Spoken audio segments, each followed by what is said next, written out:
So well friends, today we are going to talk about the most important PC component, which is power supply. Without power supply, obviously PCs are not going to work.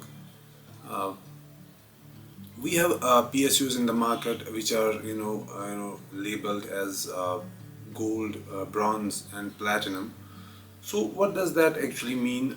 That's what we are going to talk about today, and what PSUs are actually ideal for your situation.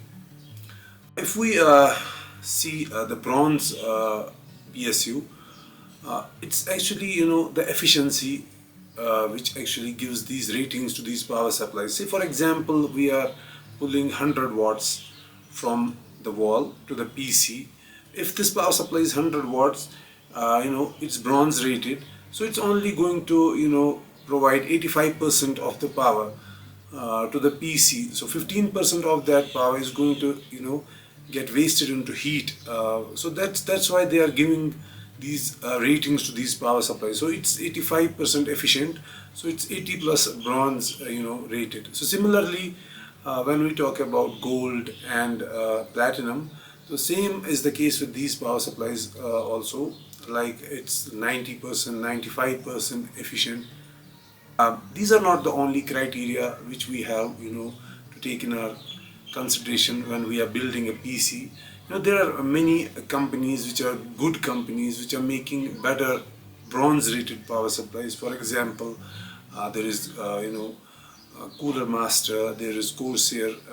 Asus is also a good, company which is making PSUs. If we compare a good branded bronze PSU to a cheaper gold PSU, in some cases it is outperforming the gold cheaper one. So you have to take that into the consideration also. So now we all know that these what are these ratings, why are these companies putting these labels on these PSUs.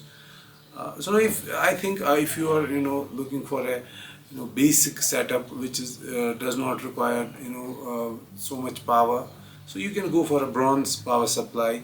And if you are building a gaming PC and you're playing games for longer hours, so you can consider a gold. And for workstations, gold is also a good choice, but you can consider a platinum too. As I have already mentioned that sometimes some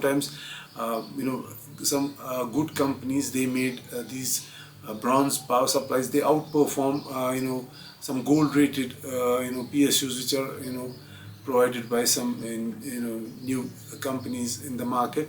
So you have to take that into the consideration. So I think what we should do when we are looking for a PSU is that we should actually look for the reviews. Say for example, like like these reviews on the Amazon.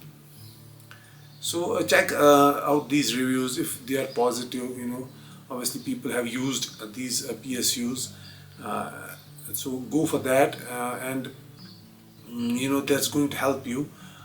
So guys, next time if you are looking for a PSU, I'm sure you're not going to get confused what are these labels are. So friends, if you like this video, please give it a thumbs up. And if you want to see more tech videos like this in the future, please subscribe this channel. I'll see you in the next video. Till then, take care of your health and goodbye.